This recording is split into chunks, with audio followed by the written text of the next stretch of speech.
नमस्कार माइसेल युधिष्ठिर दलाई वर्तमान भुवनेश्वर आम समस्ते आसिक अलरेडी पहुँचीचु आमर व्हाइट सैंडलवुड प्रोजेक्ट जो आमर स्टार्टअप अलरेडी हो सारी आज देखो क्लीनिंग प्रोसेस बर्तमान चली अलरेडी पाखापाखि 33 एकर्स भाया प्रोजेक्ट आमर स्टार्ट होगा जाऊँगी आपणकर एवं क्लीनिंग पाखापाखि आमर जोड़ा कि नेक्स्ट 10 डेज 15 डेज भितर अलरेडी पूरा कंप्लीट हो सहित आम फेब्रुआरी सुधा टोटाल प्लांटेशन देखु तो बहुत बड़ माने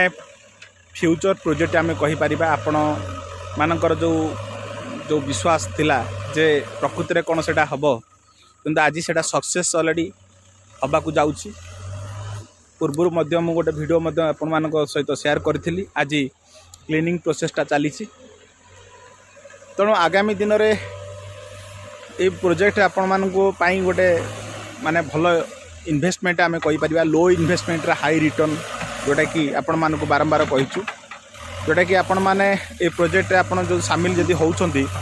तो मिनिमम गोटे 1600 स्क्वायर फुट जगह आपण को माने रोचे गोटे गोटे प्लॉट रोचे टोटाल उपरे पाखापाखि नियर अबाउट 900 प्लॉट्स रहिबो तो 900 प्लॉट हम जोटा कि प्रति प्लॉट बा प्रति जो यूनिट भैल्यू रही 3 लाख टंका रही तो प्रति माने यूनिट रे आम पाखापाखि 20टा 24टा गछ लगे जोटा कि चंदन गछ प्लांटेशन हम आ सब बड़ खुशी कथा होची समस्ते ये प्रोजेक्ट रे भाग नहीं पारिबे जो मान चाहूँगी गोटे सिक्योर्ड इन्वेस्टमेंट करने जो मान चाहूँगी जो माने आमर इन्वेस्टमेंट करिकी हाई रिटर्नेबल पाया चाहूँगी से गोटे बेस्ट प्रोजेक्ट हम आजिका डेट्रे आम जिते इन्शुरांस हो बा आपड़ देखिए अन्य जगार जो पैसा इन्वेस्ट करूँ ताठू ये गोटे इन फ्यूचर प्लानिंग जदि आम कह पिला भविष्य ये प्रोजेक्ट आपण मैंने गोटे जमीर भैल्यू आप देखूँ सदा सर्वदा बढ़ी चली आजिका डेट्रे जमी आ गोल्ड दुईटार भैल्यू रही आउ जमीर भैल्यू तो आप जानते 10 वर्ष रु 15 वर्ष भितर 10 to 15 टाइम्स बढ़ तो ये आपणकर 3 लाख टका देलापर रेजिस्ट्रेशन होगापर पट्टा पाइला आपणकर कंपानी ये आपणकर 17 वर्षर प्रोजेक्ट बनाऊँगी 17 वर्ष आप भावतु गोटे 1 कोटी टंका प्रॉफिट आप प्रति यूनिट पिछा आपण मैंने पाइबे जो मैंने जितकीटा यूनिट नहीं से 1 कोटी टंका पाइबे कहीं जो कटिंगटा हम तो प्रति यूनिट रे पाखापाखि 2 crores भाया कलेक्टिविटी आसीबो कलेक्शन आसीबो कलेक्शन जदि आसूची माने आपण माने चिंता करंतु माने टैक्स गला परे भी गोटे कस्टमर 60-40 रेशियो माने आपणकर कस्टमर पाउची 60% आ 40% कंपनी तो ये हिसाब रे हम जदि कहबा पाखापाखि आमर गोटे 1 कोटी टंका मिनिमम गोटे थिबो वर्तमान रिटर्नटा तो ये आम गोटे कस्टमर हिसाब से गोटे 1 कोटी टंका प्रॉफिट पाइबा सहित निज ना जेहेतु जमी रहा पट्टा रहा से जमीर भैल्यू गोटे भावतु गोटे 30 ରୁ 40 लक्ष भाया प्रॉफिट पाइबा कहीं देखु ये टोटाल रोड ये आमर सब ये रोड अच्छी टोटाल आपणकर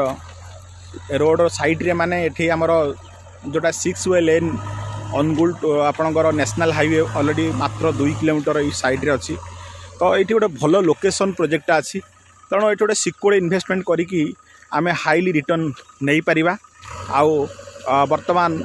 गोटे बेनिफिट भी नहीं पारिबा जोटा कि आमर फ्यूचर पाई बहुत बेटर हम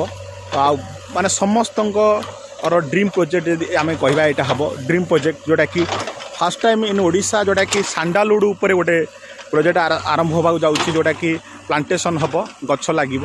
तो आपण मैंने इन्वेस्टमेंट करूँ किसी असुविधा ना आप चाहिए भी जगह भी विजिट करें आसिक देखु डॉक्यूमेंट भी आप निजे जोटा कि देखु आपण